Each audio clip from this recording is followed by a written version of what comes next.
Full slate of things to go over. And I was just as I was preparing, I was actually making some coffee. It's coffee chat. I forgot my coffee upstairs. But the first thing I want to go through is being self made. Let me just share it in this story. I don't believe anyone is self made. I believe that at some point we kind of have that thought. It's like, oh, to be self made, or we think about self made millionaires.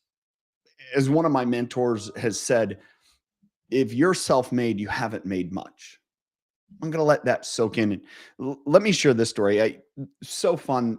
I've been doing these lives for years now. Some of you have watched for years. I've mostly done it in our isogenics business. The last month, I've really tried to open it up to anyone and everyone, feeling like, hey, there's probably value to gain here, but there's also something to me for me to learn through the process. Well, had a friend reach out yesterday, shot me an email, asked me a few questions, and at the end of it, he did what this guy is so good at doing. He said, "Hey, do you know so and so?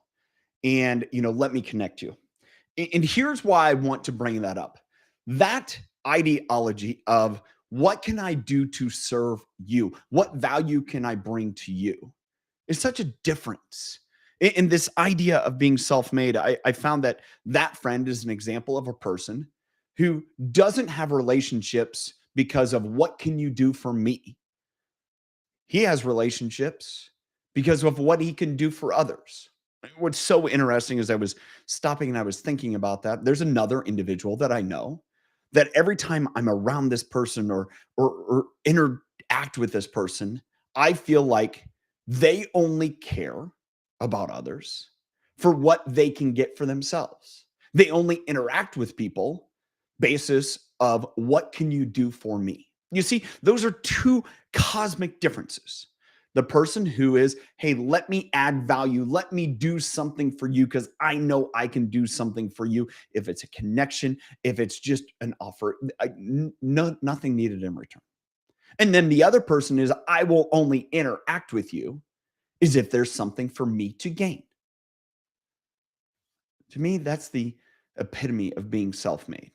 If I live my life and seek out relationships only with those that can do something for me or I can get something from them, it's a pretty shallow life.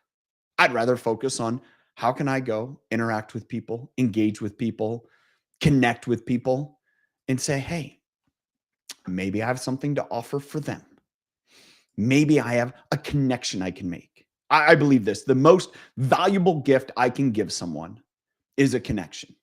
And the most valuable gift I've ever been given to me is a connection. Now, that's just me. I know other people are different, but it made me think about that this morning, this idea of being self made. The next thing I want to discuss is controlling your emotions. I learned this from a book. I point over here because I have a stack of books. It was called Neuro Selling by Jeff Bloomfield.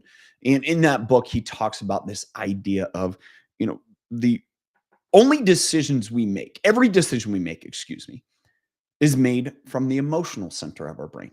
We literally cannot make decisions from the analytical side. It's just there to analyze. And our emotions then make the decision.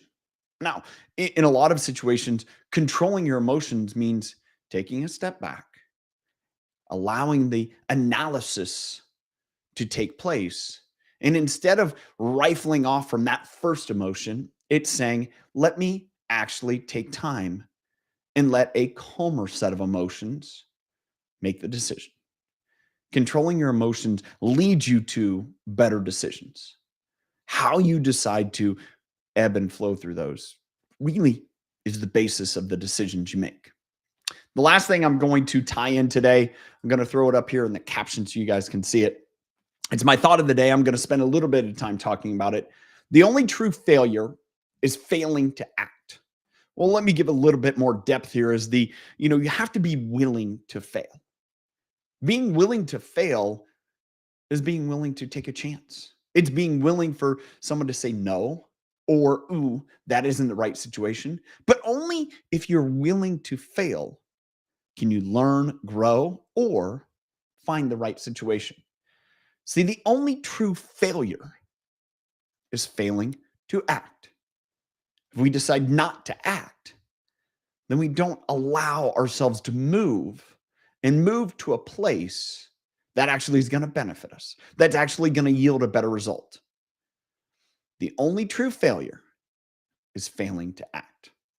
Hope you got value from all of that today. Thanks for being here.